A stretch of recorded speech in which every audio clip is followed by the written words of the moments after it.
Қайырлы күн достар.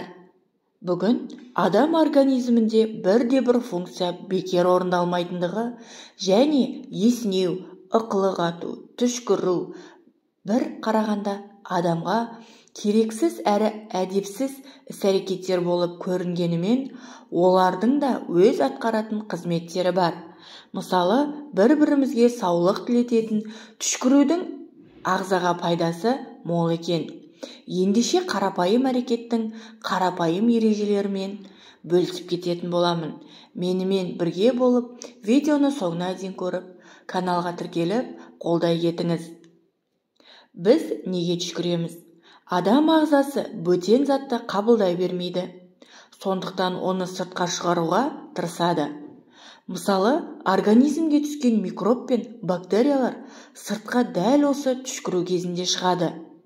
Демек, түшкіру бізді түрлі микробтардан қорғайды.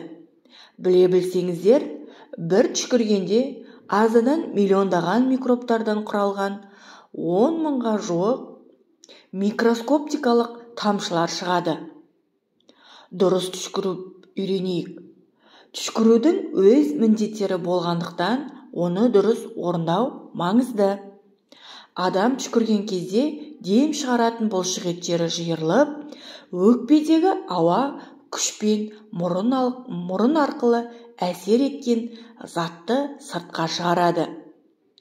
Түшкірудің алғашқы ережесі: бұл процесс кезінде ешқашан аузыңызды алақаныңызбен жаппаңыз. Өйткені сыртқа шыққан микробтардың барлығы алақаныңызға қонады. Ал сіз қолыңызбен 1 минутта ішінде бірнеше жерді ұстап үлгересіз. Сол себепті дәрігерлер түшкіргенде бір реттік қағаз сүлгілерді қолдануды ұсынады. Түшкіргеннен кейін оларды қоқысқа лақтырыңыз. Түшкіргеннен кейін сақтық үшін қолды жуу керек. Оның екінші ережесі: келіп тұрған түшкіруді тежей көрмеңіз. Ағзаның артық заттардан құтылуына бөгет жасамаңыз. Үшінші ережесі: түшкіру кезінде мұрныңызды қыспаңыз.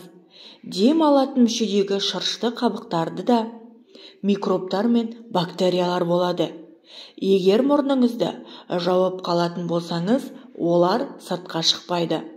Мұрын, құлақ, тамақтың бір-бірімен тығыз байланысты екенін ұмытпаңыз. Ал сіз күніне қанша рет түшкіресіз және осы түшкірігіңізді санап, комментарияға жаза кетіңіз.